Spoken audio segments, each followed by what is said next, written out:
वो करेगा भैया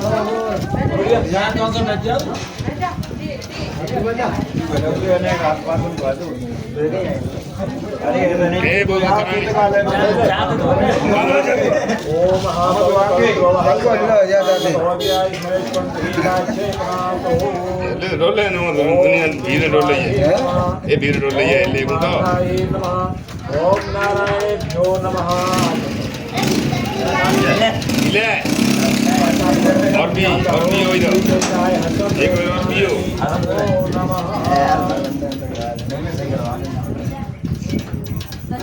महाराज को ध्यान करेंगे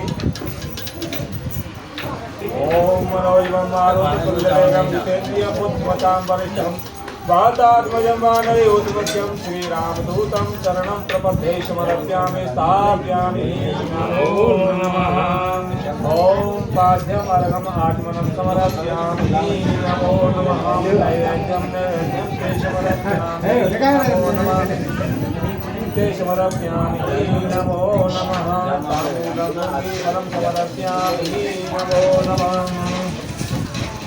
ओम वस्त्रं समर्पयामि नमो नमः बल्ले का फटाफट ये वो का कहते माते उंगली बंदे का करे ये वो बजी वाला कहते करे जी का का कहते नमो नमः उसी का नहीं है हैं समर्पयामि उसी का बता रहे ये फुटा नहीं है तो नीचे उड़ के जाना मरा है ना लास्ट उसी पता लगा तुमसे पता होगा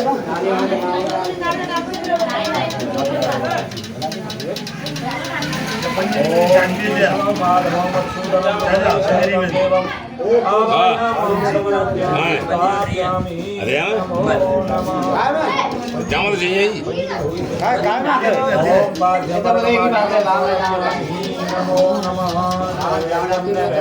देखिए भरेगा वो नहीं जो काम आगा वो कर ले ये तो बड़ी चीज है आगे से पूछा जाए तो सब्जी भी टेस्ट नहीं होनी चाहिए दवाई का खरीद हो रही होगी दवाई बहु नहीं ले याद ना होते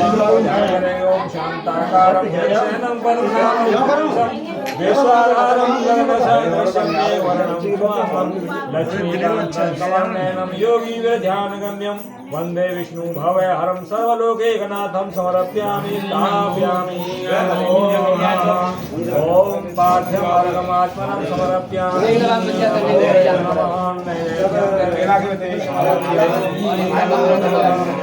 ओम ताम्बूलं अरे नहीं चला यार मठा पे कायगो कुड़िया बाबू कायगो कायगो दिखाए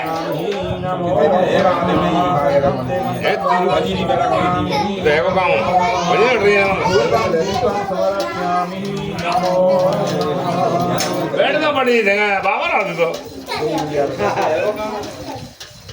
ओम जयंती मंगला काली भद्रकाली कपालिनी दुर्गा क्षमा शिवा धात्री सदा नमो नमः ओम पाद्यमर्घमात्मनं समर्पयामि नमो नमः नैवेद्यं ते समर्पयामि नमो नमः ताम्बूलं पुङ्गीफलं समर्पयामि नमो नमः वस्त्रं समर्पयामि नमो नमः गन्धं ते गन्धं द्वारा समर्पयामि नमो नमः धूपं दीपं समर्पयामि नमो नमः शुक्रावावधान करेंगे श्री सिद्धेश्वराय समर्पयामि स्थापयामि नमो नमः ओम पाद्यमर्घमात्मनं समर्पयामि नमो नमः नैवेद्यं ते समर्पयामि नमो नमः वस्त्रं समर्पयामि नमो नमः धूपदीपनैवेद्यं समर्पयामि स्थापयामि नमो नमः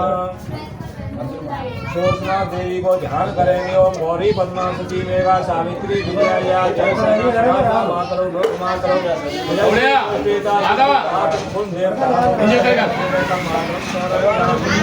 नीचे करो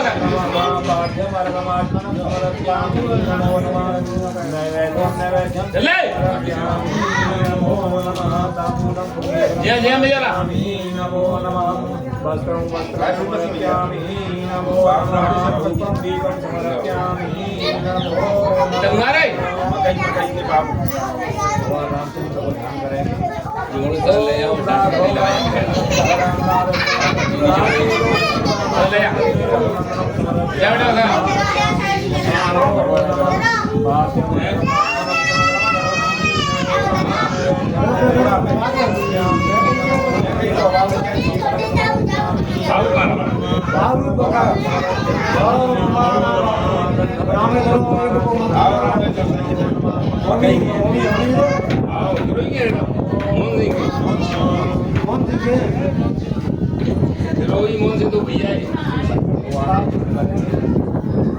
ओंकार ब्रह्म रूपाख्यं ध्यायन्ति पुनः सनासितं मुक्तं चे ओंकारा हे नमो नमः पंचोंकार देवताभ्यो ओम पाद्यं अर्घमात्मनं समर्पयामि नमो नमः नैवेद्यं नैवेद्यं ते समर्पयामि नमो नमः कुंगेवलं समर्पयामि नमो नमः वस्त्रं वस्त्रं समर्पयामि नमो नमः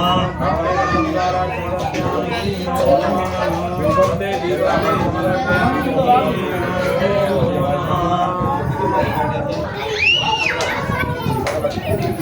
लक्ष्मी को ध्यान करेंगे। ओम ब्रह्मा मुरारी चक्रांतकारी भांससे गुरुर शुक्रः संग्राह सर्वे शांति करा भवन्तु समर्पयामि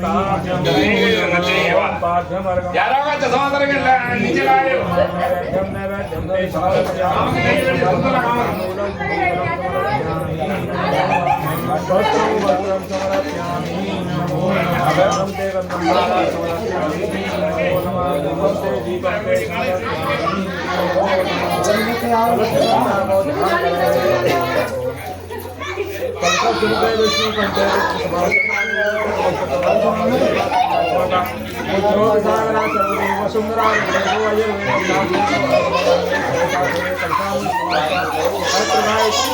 शांति गंगे जय मुने गोदावरी सरस्वती नर्मदे सिंधु कावेरी जलेस्मिन् सन्निधे ओम पाद्यम अर्घमात्मनं समर्पयामि ओम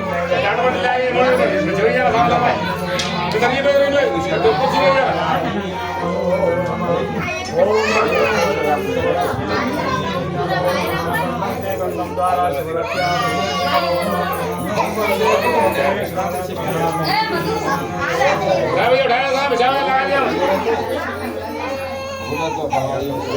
कौन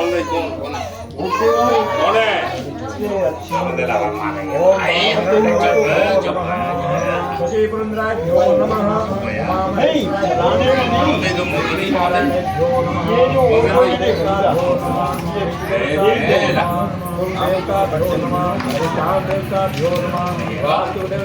नमः सर्वे देवेभ्यो नमः सर्वे मातपित्राभ्यो नमः श्री गुरु चरण कमलेभ्यो नमः श्री हाँ बढ़िएगा जरूर है विदेश से महागणाधिपति नमो नमः पाद्यम अर्घमात्मनं ईमानदारी जगत तुम्हारे 100 रुपया रहेगा ही होगा समर्पयामि साढ़े 4 दिन नामूलं पुण्यफलं समर्पयामि नमो नमः वस्त्रं वस्त्रं समर्पयामि नमो नमः वन्दे वन्दं द्वारा समर्पयामि आज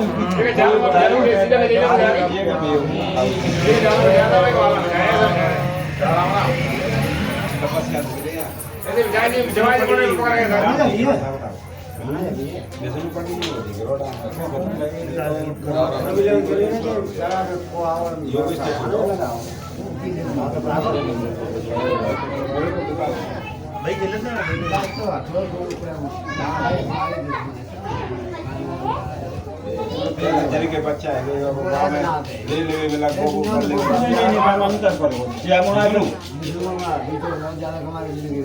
50,000 रुपया 60,000 तो चाहिए मिल जाएगी मेरे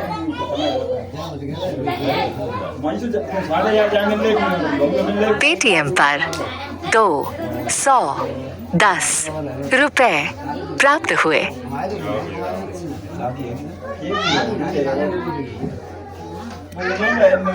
बताया तो भैया खत्म है मोना खत्म है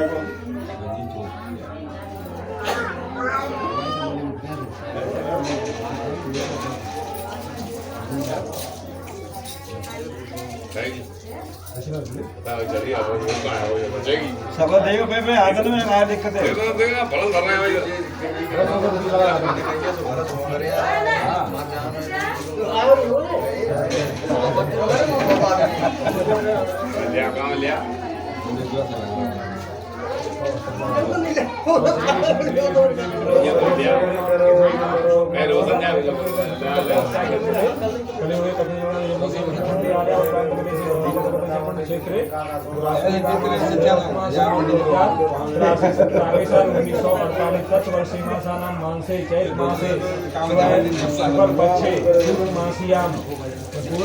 गुरुवास हमको नाम को ध्यान करेंगे हमको पुत्र को ध्यान करेंगे श्री नवग्रह के देवता गौरी गणेश पूजा में छाता है श्री सत्यनारायण छाता है हम संकल्प क्या करते हैं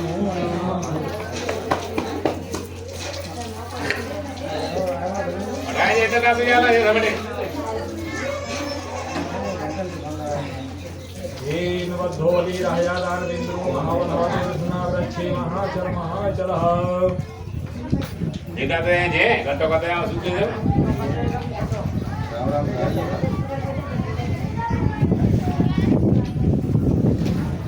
ओम आदित्याव सौरभ्या विश्वे देवानंदे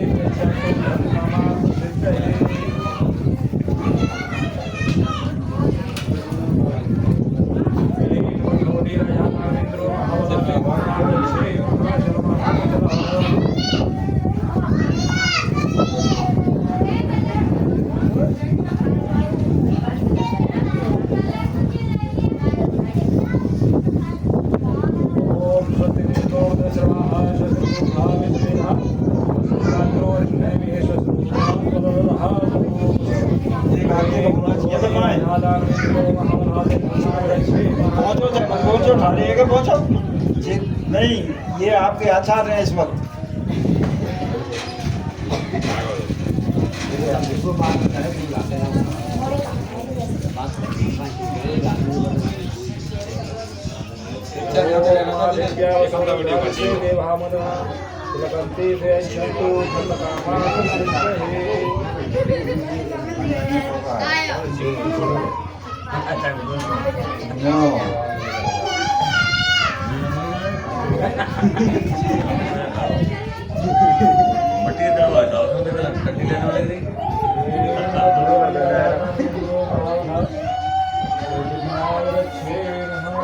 घर में जो मालिक होतो का नहीं या तब आपको पहले नंबर आवे या लास्ट में नंबर आवे मालिक तो पीछे होता है मालिक तो पीछे होता है ज्यादा वाला मुझे लगे अच्छा नहीं सरक ओम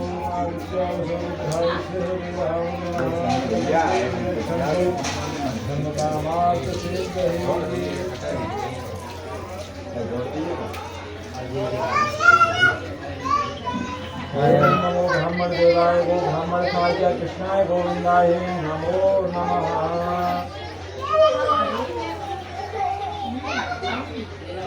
पैसा करो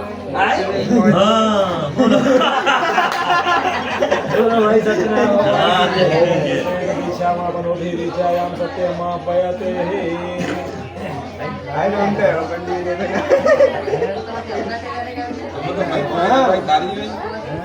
वो सारी गाड़ी कहाँ जाएगी भाई मैं छोड़ दो पूरी ले लेगा उधार में दे दिए हैं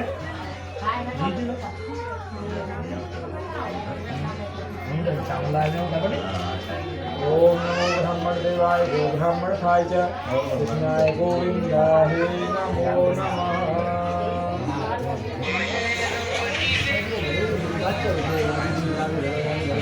पंडित जी गणेश जी का आपने पूजन दिया है तो किधर चल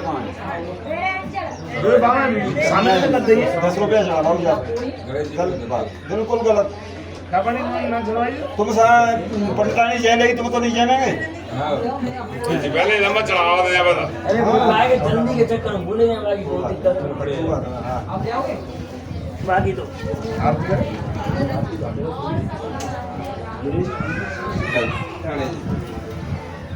बिल्कुल गणेश जी जो लोग में नहीं है।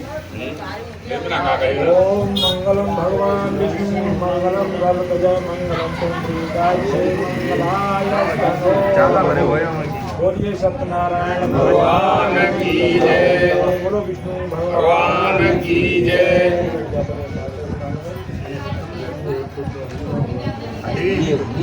बाकी छोटे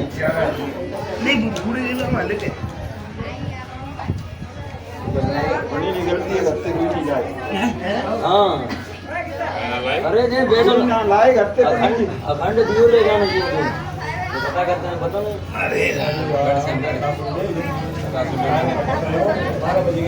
बज गए बदला गए 1 बजे हम आएगो जी कौन बजेगा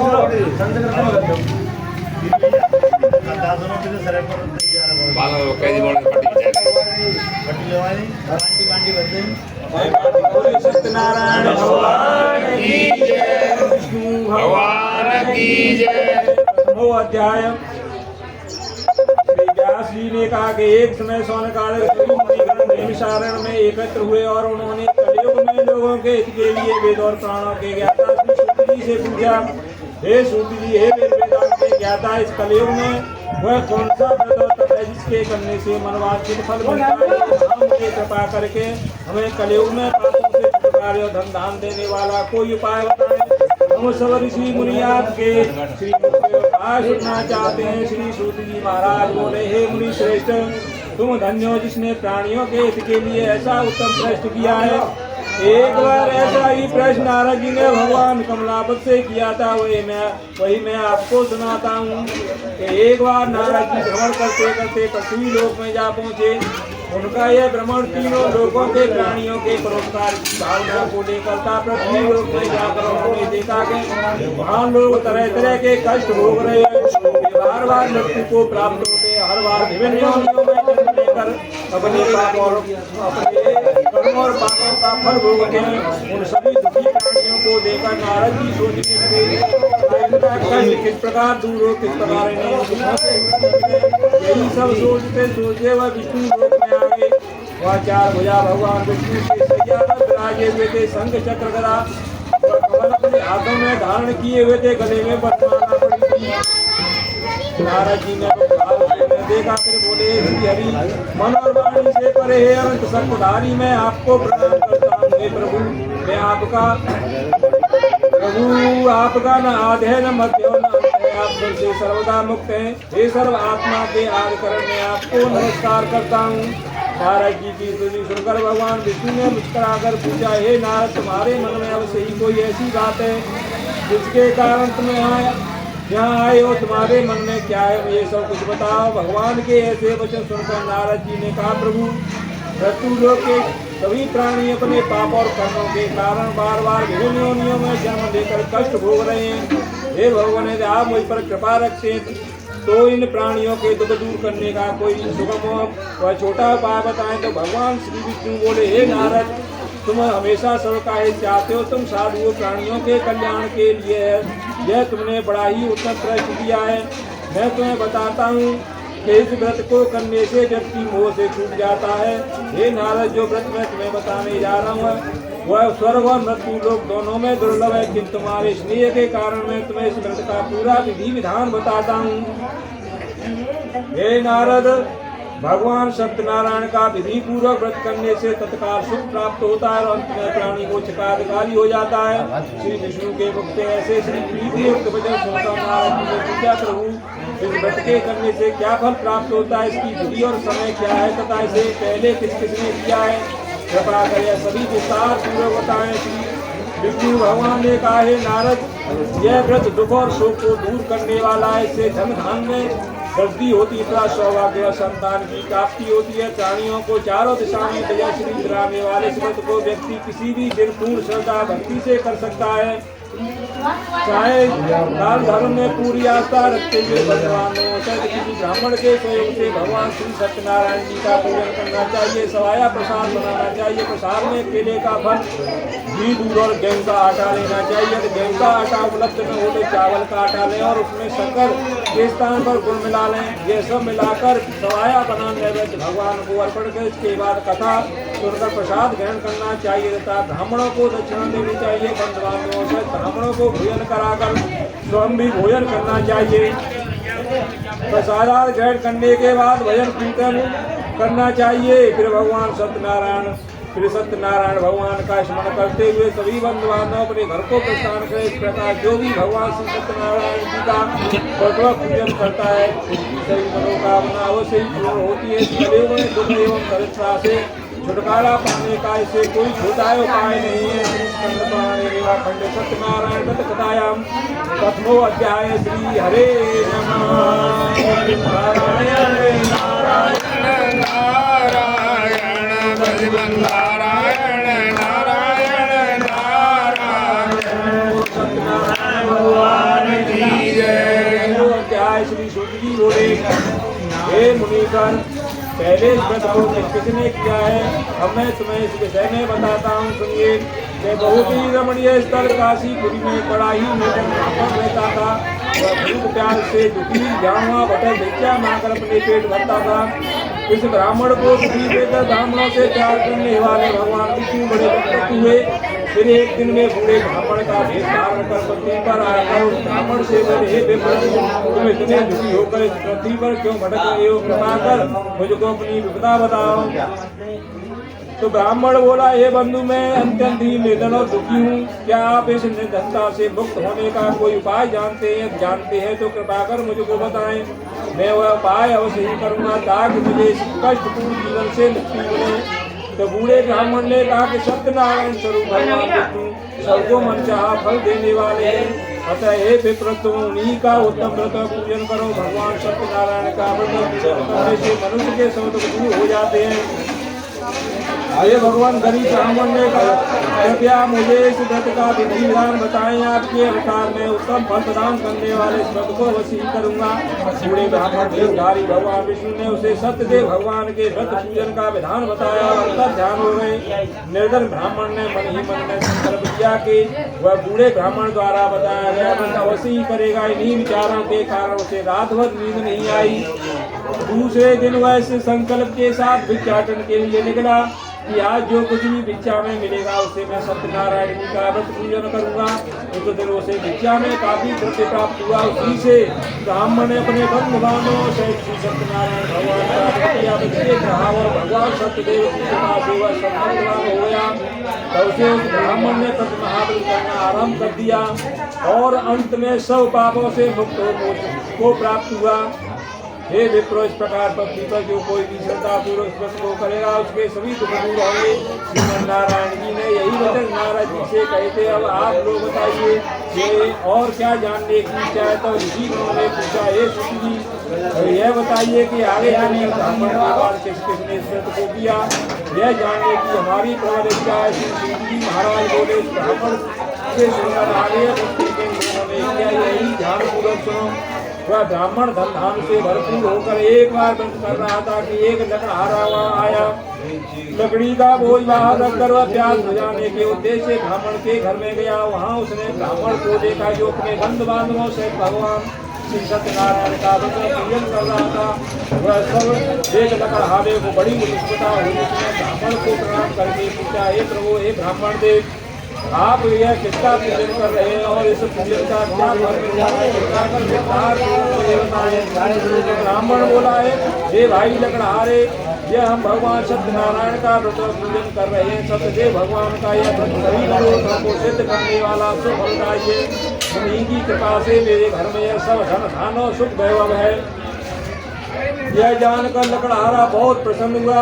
वह प्रसाद ग्रहण करके तथा जल पीकर बाहर आया और अपना कट्टर उठाकर लकड़ी बेचने के लिए शहर को चल दिया। रास्ते में चलते चलते उसने सोचा कि आज यह लकड़ियाँ बेचकर जो भी धन प्राप्त होगा उसे मैं भी भगवान सत्यनारायण का व्रत पूजन करूँगा। यही संकल्प कर वह उस बस्ती की ओर चल दिया। जहाँ नगर के अमीर लोग रहते थे, भगवान सत्यनारायण की ऐसी कृपा हुई कि उस दिनों से लक्ष्मियों के पूरे काम प्राप्त हुए। हमारे ने प्रसन्न होकर कभी केले चक्कर दी और जैसा आटा सवाया बनाकर खरीद लिया और अपने घर की ओर चल पड़ा। गकड़हारे ने अपने भक्तवानों सहित विधि पूर्वक भगवान का पूजन और व्रत किया। व्रत के प्रभाव से पुत्र और धनवान बन गया। देश लोग चिरकाल तक होकर अंत में भगवान सत्यनारायण की कृपा से उनके लोक में चला गया। सत्यनारायण व्रत बताया। मृत्यु श्री हरे नमः। बोलो सत्यनारायण भगवान की जय। नारायण नारायण नारायण भगवान नारायण नारायण नारायण शिव नारायण। बोलो तृतीय अध्याय। श्री सूर्य जी बोले, हे मनो मुनियो, हमें इससे आगे की कथा सुना। ध्यान पूर्वक सुनकर पूर्व काल में लाख गुना लाया था। वह बड़ा ही जितेंद्रिय एवं सत्यवादी था। वह मंत्र आज में जाकर ब्राह्मणों को दान दक्षिणा देकर प्रसन्न रखता था। उसकी रानी बड़ी पतिव्रता थी। एक बार वे राजा रानी भद्रशिला ने भगवान सत्यनारायण का व्रत कर रहे थे। उसी समय साधु नामक एक वैश्य भगवान से भरी हुई नौका लेकर वहां पहुंचा। साधु वैश्य ने नाव को किनारे पर लगाकर राजा रानी को देखा। फिर उनके निकट जाकर विनय पूर्वक राजा से बोला, हे राजन, आप इतने भक्ति भाव से किस देवता का पूजन कर रहे हैं? कृपा कर यह सब वृत्तांत मुझे भी बताएं। राजा उसकी विनय सुनकर बोला, हे वैश्य, हम अपने बंधु बांधवों से विष्णु भगवान जैसे तेजस्वी भगवान श्री सत्यनारायण का पूजन कर रहे हैं। यह सब हम पुत्रादि की प्राप्ति के लिए कर रहे हैं। राजा की बात सुनकर साधु बोला, महाराज, आप कृपा करके मुझे इस व्रत के संबंध में सारा विधान बताइए ताकि मैं भी यह व्रत करूं। मेरे भी कोई संतान नहीं है, क्या इस व्रत के प्रभाव से मेरे संतान हो जाएगी? अवश्य ही होगी। वैसे भगवान सत्यदेव किसी को कभी निराश नहीं करती है। कहकर राजा ने उसे व्रत से संबंधित पूरा विधि विधान बता दिया। सब कुछ जान लेने के बाद वैसे खुशी अपने घर चल दिया। घर पहुंचकर उसने अपनी पत्नी लीलावती को सब कुछ बताया। फिर बोला कि हमारे घर संतान हुई तो हम सत्यनारायण भगवान का व्रत करेंगे। उसकी पत्नी सुनकर बहुत प्रसन्न हुई। इस प्रकार दिन गुजरने लगे। कुछ समय बाद लीलावती गर्भवती हो गई। 10वें माह में उसने कन्या को जन्म दिया। कन्या चंद्र की कला काफी दिनों दिन बढ़ने लगी। इस कन्या का नाम कलावती रखा गया। एक दिन लीलावती ने अपने पति से कहा, स्वामी, आपने कहा था कि जब हमारे संतान उत्पन्न हो जाएगी तब आप भगवान सत्यनारायण का व्रत पूजन करेंगे। अब आप अपने संकल्प के अनुसार यह कार्य क्यों नहीं करते? साधु बोला, प्रिय, हम कन्या के विवाह के समय व्रत कर लेंगे। इसके बाद वैश्य ने अपने काम से दूसरे नगर को चला गया। इधर कन्या भगवान सत्यनारायण की कृपा से तेजी से बढ़ रही थी। एक दिन वैश्य ने अपनी पुत्री को सहेलियों के साथ विचरण करते देखा तो उसे सुध आ गई कि कन्या सयानी हो गई और अब इसका विवाह कर लेना चाहिए। तो पत्नी से विचार विमर्श करके उसने शीघ्र कन्या के जो वर तलाश के लिए अपने दूतों को भेज दिया। वैश्य की आज्ञा पाकर सर्वप्रथम सुसंपन्न कंचन नगर को चल दिए। कुछ दिनों के बाद वे वहाँ से बड़े ही गोदान और सुंदर वैश्य को अपने साथ ले आए। साधु वैश्य ने अपने बंधु बांधवों सहित उसे बेकार वार्तालाप करके संतुष्ट हो गया। फिर कुछ दिनों के बाद उसने पूर्वक अपनी कन्या का विवाह के साथ कर दिया। लेकिन दुर्भाग्यवश उस समय भी वह भगवान सत्यनारायण जी का व्रत व पूजन करना भूल गया। परिणाम स्वरूप सत्यनारायण भगवान रुष्ट हो गए। इस प्रकार कुछ समय बीत गया। वैश्य ने सोचा कि व्यापार के लिए चलना चाहिए। अपने कार्य के प्रति वह सदा ही सचेत रहता था। अपने जामाता को लेकर वह व्यापार के लिए चल दिया। इस बार वह समुद्र के समीप रतनसाल नामक सुंदर संपन्न नगर गया। वहाँ जाकर वह अपनी जामाता के साथ व्यापार में व्यस्त हो गया। इस सुंदर और संपन्न नगर में राजा चंद्रकेतु का राज था। उस समय अपनी प्रतिज्ञा से भ्रष्ट हुए वैश्य को भगवान सत्यनारायण ने श्राप दे दिया कि हे वैश्य, घोर कष्ट को प्राप्त होगा। एक दिन राजा की संपत्ति चुरा करे तो